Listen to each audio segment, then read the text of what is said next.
first Smash and my Smash, we carry the same stuff. Like everything that Bobby said that he carries, I carry, except maybe I'm not worried about import stuff because the internet quashed that. I think the biggest change is how I acquire stuff from Bobby. Like I really go out of my way to like find things within the DMV and stock the store with it.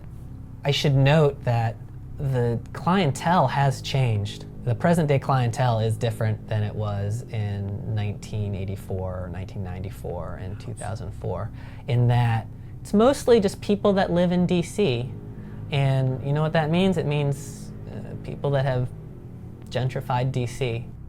It's still pretty broad in that Smash still gets kids and it still gets people in their 50s and 60s who are regulars and everything in between. And we need it all to sustain it. We'll just rely on like a small demographic. And it's heavily skewed towards used vinyl, like by far. This is a little bit dirty as a punk rocker, but used classic rock is like, that's our cash cow. That's how we pay the rent. And it's as steady as it's ever been for me because of that. And so as long as I can still find, as long as I can still stock the used rock and roll, I think I'll be in it for as long as I want to be in it. Well, the store at some point in time, probably when I took it over, it kind of got this stamp of, oh, this is a retro store. This is an 80s store, whatever people, some people don't even know what kind of a store it is. The familiar question is, what kind of store it is, is this? And that must be my own doing because you shape it based on what you want it to be. And since my salad days or, that my heyday of getting into this stuff, was just, that first time I walked into Smash in 1989 or, that's still like ingrained in my head, like what those things looked like and felt like. So that's, what has shaped the store. Also, since I took the store over, I'm very aware of what people's perceptions of what Smash is supposed to be. So it wasn't like I wanted to take the name Smash and then turn it into this thing that was like completely unrecognizable. I think that even if you dropped out of the scene for 20 years, if you walked into Bobby's Smash and then you walked into my Smash, you could see a correlation there. So when we reopened in 2007, pretty much I had the same exact stock that Bobby had left me. And then from there it was for me, it was up to me to replenish it. So when we reopened, we were pretty much still dealing with CDs, and that CDs and vinyl were still kind of neck and neck. And for Smash, that meant like a lot of indie rock that was going on at the time, and then always classic punk reissues were just a solid stream of revenue. And as we got into the 10s, CDs predictably, just fell off.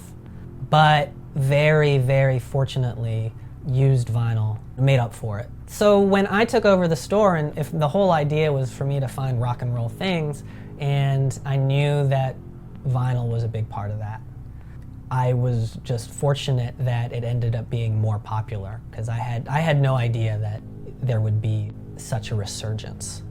And it's still a niche thing. Like the people that buy vinyl now are still far less than the people that don't buy CDs anymore. So you still have to work even harder. But if you happen to run a niche store like me, these people, they find their ways to me. And that's kind of the beauty of it, is that, I just kind of find stuff that I think is cool, and people come to me. I don't really do any sort of advertising or anything like that. And a lot of that is, of course, attributed to Bobby and all the hard work that he put in, because once a week, someone will come in and they'll be like, is this the same store from Georgetown? Social media is important to maintain a business, but for Smash, I think our reputation does the bulk of the work for us.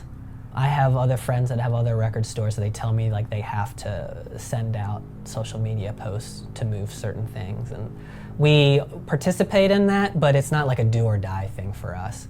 And really I should probably concentrate on that aspect more, the social media aspect, but really my other line of thinking is I just busted my ass to find this record collection, and I'm going to put it out in the bins. Whoever walks through that door first is going to get it. And sure enough, that's what happens. So as long as people keep on walking through that door, I'll be fine. Smash has been around for a long time. And if you think about like the way the world was in 1984 versus how the world is right now, right? Like think about how different it is. Think about how many things have come and gone since Smash has opened its doors, right? And just like within like rock and roll, like in DC, I think we got like 930 Club, you got Discord Records, and I think Smash would be the third longest lasting institution, right? And we're not gonna like make a plaque or anything saying that, but I'm aware of that. So I want it to keep going, and I feel like the best tribute to the Smash that I remember is for me to continue the Smash as it is now.